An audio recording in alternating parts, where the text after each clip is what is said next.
অভিযোগে 5 দুষ্কৃতী গ্রেফতার। আর এই গণধর্ষণের অভিযোগ ঘিরে বঙ্গ রাজনীতি তরজা তুঙ্গে।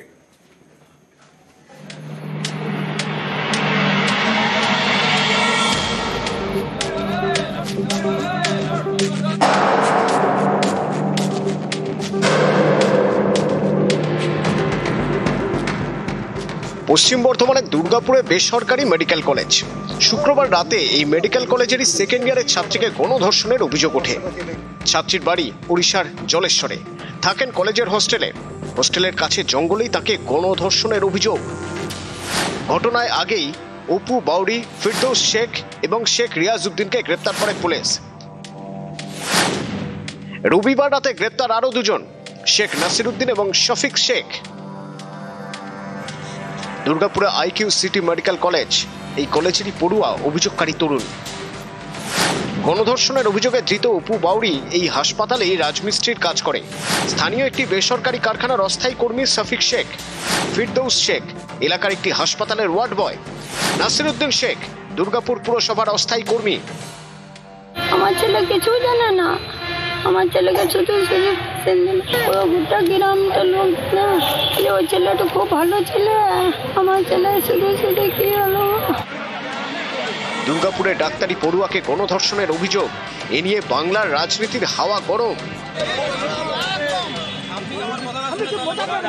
বিরোধী দলনেতা হিসেবে আমি আজকে সকালে এসেই প্রথম পরিবারের সঙ্গে মিলিত হয়েছি। ওনার পিতৃদেব কান্নায় ভেঙে পড়েছেন আমার কাছে, আমাদেরও কান্না আসছে যে বাংলা অতিথি দেব ভব, আমরা উড়িষ্যার একজন মেয়েকে এখানে সুরক্ষিত রাখতে পারলাম না। এটা বাঙালি হিসেবে আমিও ব্যক্তিগতভাবে আমরা লজ্জিত, আমরা ক্ষমা প্রার্থী যে তার কন্যাকে সুরক্ষা দিতে পারলো না পশ্চিমবঙ্গ। এর থেকে লজ্জার আর কিছু হতে পারে না। শুভেন্দু অধিকারী হচ্ছে বাংলার লজ্জা। এই বাংলার লজ্জা বিজেপি, যারা অপরাজিতা বিলের মতো একটা প্রয়োজনীয় বিল যেটা কিনা হস্তক্ষেপের বিরুদ্ধে ছিল, সেই বিলটাকে যারা আইন হতে দেয় না, তারা আসলে বাংলা এবং দেশের লজ্জা। শুভেন্দু অধিকারী বড় বড় বাতিলা মারার আগে জেনে নিন, উড়িষ্যা সরকারের প্রতিনিধিরা তারা এসে বলেছেন যে পুলিশের যে এখানে তদন্ত প্রক্রিয়া, সেই তদন্ত প্রক্রিয়া একদম যথাযথ। দুর্গাপুরের সিটি সেন্টার, এখানে ধর্ণা মঞ্চ তৈরি করে বিজেপি, সেখানে উত্তেজনা, বিজেপি পুলিশ ধস্তাধস্তি। দুর্গাপুরে বেসরকারি মেডিকেল কলেজের সামনে উত্তেজনা ছড়ায়, বিক্ষোভ দেখায় এসইউসিআই। এদিনই দুর্গাপুর আদালতে বিক্ষোভ দেখান মহিলা আইনজীবীরা। নিউজ 18 বাংলা। আর ওড়িশার পড়ুয়াকে গণধর্ষণের অভিযোগে তুফানগঞ্জে তুলকালাম। তুফানগঞ্জ থানা ঘেরাও কর্মসূচি ছিল বিধায়ক মালতী রাভার নেতৃত্বে।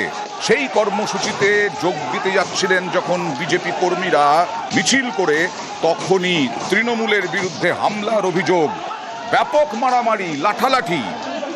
রাস্তায় শুয়ে বিক্ষোভ বিজেপি কর্মী সমর্থকদের, ডেপুটেশন দিতে যাওয়ার পথে হামলার অভিযোগ।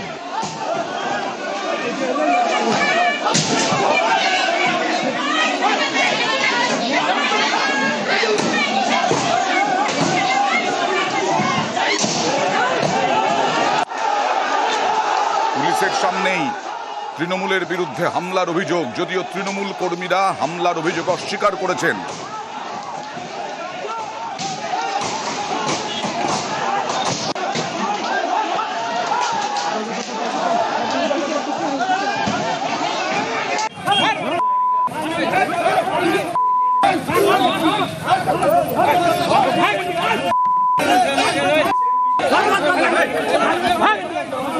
যত ভোট এগিয়ে আসছে তত উত্তপ্ত হচ্ছে কোচবিহার, দিনহাটা, তুফানগঞ্জ, বিভিন্ন জায়গায় রাজনৈতিক সংঘর্ষ।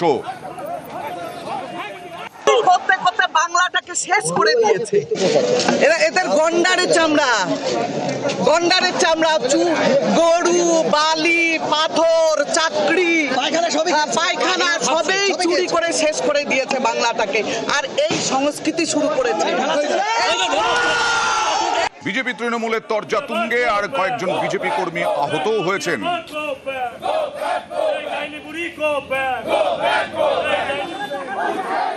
পুলিশের উপস্থিতিতে এই তৃণমূলী হারমাদেরা আমাদের কার্যকর্তাদের আক্রমণ করে এবং বেধড়ক মারধর করে, বাইক ভাঙচুর করে, এটা দুর্ভাগ্যজনক। বিজেপি কি কোনো কর্মসূচি নিতে পারবে না তৃণমূল কংগ্রেসের এই শাসনকালে? এই রকম মনোবৃত্তি যাদের, তাদেরকে জনগণ দূরে ঠেলে দেবে এবং এর বিচার তো হবেই। আমরা রাজনৈতিকভাবে এর মোকাবেলা করব। তৃণমূলের কিছু লোক আমাকে পুরো লাথি মারলো, ঘুষি মারলো, আমার এইখানে ঘুষি মারছে, পিঠে ঘুষি মারছে, একদম পাকা রাস্তায় ফেলে একদম এলোপাতারি লাঠি সোটা দিয়ে লাথালাথি আর। আপনাদের কজনকে মারধর করে? আমি তো ছিলাম, আমার আগে আরও একজন নাকি হয়েছে। ওনার দেখা কোনোদিন পাওয়া যায় না, হঠাৎ করে আসবে আর মানুষকে বিশৃঙ্খলাতে বিভ্রান্তিতে ফেলবে। এই যে গো ব্যাক স্লোগানটা কিসের জন্য? আমরা চাই না যে উনি এসে এই তুফানগঞ্জকে অশান্ত করুন, এর জন্য গো ব্যাক। উনাকে আমরা ভোট দিয়েছিল এই বাংলার মানুষ তথা তুফানগঞ্জের মানুষ, একটি কাজ পর্যন্ত করে নাই, কোথাও একটা ইটের কোনা পর্যন্ত ওনার জন্য বসেনি, তাহলে সে কেন আসবে আমাদের এখানে? আর দুর্গাপুরে ওড়িশার পড়ুয়াকে গণধর্ষণের অভিযোগ, সেই অভিযোগে এবার রাজ্যপাল কড়া নিন্দা করলেন। রাজ্যপাল গেলেন দুর্গাপুর মেডিকেল কলেজে, বেসরকারি মেডিকেল কলেজে যে ঘটনাটা ঘটেছে সেই বেসরকারি মেডিকেল কলেজে গেলেন। সেখানে গিয়ে হাসপাতালে গিয়ে নির্যাতিতার সঙ্গেও দেখা করলেন।